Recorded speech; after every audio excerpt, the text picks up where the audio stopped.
El Coloso de Rodas fue una de las 7 maravillas del mundo antiguo y la estatua más alta y más ambiciosa del periodo helenístico. La última de las 7 maravillas en ser acabada. Fue esculpida en honor a los dioses como agradecimiento por la victoria frente a los invasores enemigos. Con su asombroso parecido con la Estatua de la Libertad de los Estados Unidos, el Coloso de Rodas aguantó en pie menos de 60 años por culpa de un terremoto.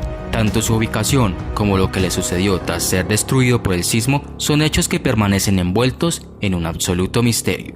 Desde siempre, la pequeña isla griega de Rodas ha sido el nexo principal entre los mares Egeo y Mediterráneo y fue asimismo un importante centro económico del mundo antiguo. La capital, también llamada Rodas y construida en el año 408 a.C., fue diseñada para poder aprovechar el mejor puerto natural de la isla sobre la costa norte.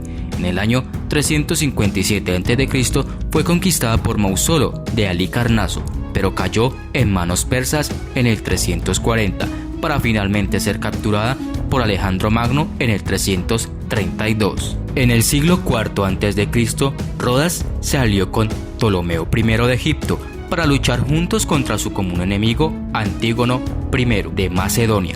En el 305 a.C., Antígono envió a su hijo Demetrio a capturar y castigar a la ciudad de Rodas por aliarse con Egipto. Demetrio atacó la isla con 40.000 hombres armados, comenzando una guerra que duró todo un año. Posteriormente, Ptolomeo envió como refuerzo toda una flota de barcos y el ejército de Antígono tuvo que abandonar el sitio, dejando allí la mayor parte de su maquinaria de asedio. Para celebrar la victoria, los rodios vendieron esta maquinaria y decidieron invertir las ganancias en la construcción de una estatua enorme en honor a su dios del sol, Helios. Estatua que fue conocida como el Coloso de Rodas, casi tan alto como la emblemática Estatua de la Libertad construida 2000 años después. El Coloso también fue erigido como una celebración de la libertad alcanzada. Según Plinio el Viejo, un historiador griego que vivió varios siglos después de que el Coloso fuese esculpido, su construcción duró 12 años, completándose en el año 280 a.C.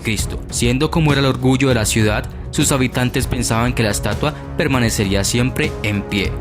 Carlos de Lindos fue su arquitecto, teniendo a su cargo la tarea de construir una estatua casi 2 veces más alta que cualquiera de las creadas hasta ese momento. La base se realizó en mármol blanco y la estructura se erigió gradualmente con planchas de bronce reforzadas sobre un armazón de hierro y piedra. Según el libro de Filón de Bizancio, se emplearon 15 toneladas de bronce y 9 de hierro. El bronce procedía de una fuente inusual. Se decidió fabricar el coloso con las armas de bronce de los invasores vencidos, junto con una gigantesca torre de asedio enemiga capturada de unos 9 pisos de altura que sirvió de andamiaje al proyecto. Cuando la estatua finalmente estuvo acabada, se le dedicó un poema. El Coloso de Rodas era una estatua de dimensiones sobrehumanas. Medía más de 30 metros de altura, lo que la convirtió en una de las estatuas más grandes del mundo antiguo. Solo su muslo medía supuestamente 3 metros de ancho, mientras que su tobillo medía 1.5 metros de longitud. Nos podemos hacer una idea del aspecto que pudo tener esta estatua gracias a la imagen acuñada sobre alguna de las monedas que nos han llegado de aquella época. Los escritos de testigos oculares y narradores de entonces nos hablan de una estatua enorme y asombrosa. Sus descripciones hacen referencia a la efigie de un hombre desnudo que porta orgulloso una capa sobre su brazo izquierdo u hombro y que mira hacia el este contemplando el sol naciente mientras sostiene una antorcha en una mano y una lanza en la otra. Algunos opinan que además llevaba puesta una corona de púas, otros creen que protegía sus ojos del sol naciente con su mano derecha, o quizás que utilizaba aquella mano para sostener la antorcha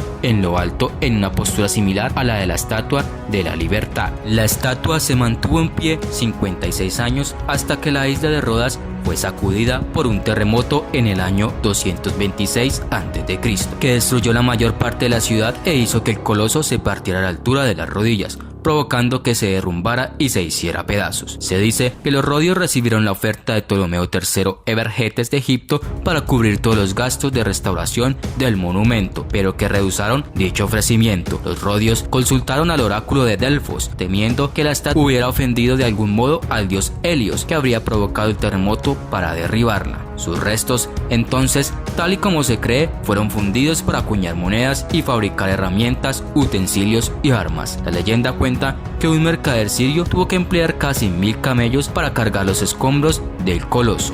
Muchos creen imposible construir tal estructura con la tecnología de aquella época y dudan de si realmente existió. Sin embargo, en los últimos años, nuevas pruebas han salido a la luz en el propio puerto de Rodas y alrededores. Recientes hallazgos arqueológicos han demostrado que el coloso estuvo en pie sobre la colina que pasa por encima de la bahía, donde ahora se ubica un castillo medieval. Los investigadores descubrieron piedras talladas que se remontan a la época del coloso. Estas piedras fueron utilizadas más tarde para construir la fortaleza que hay ahora en la entrada del puerto. Se cree que formaban parte de la base de la gigantesca estatua.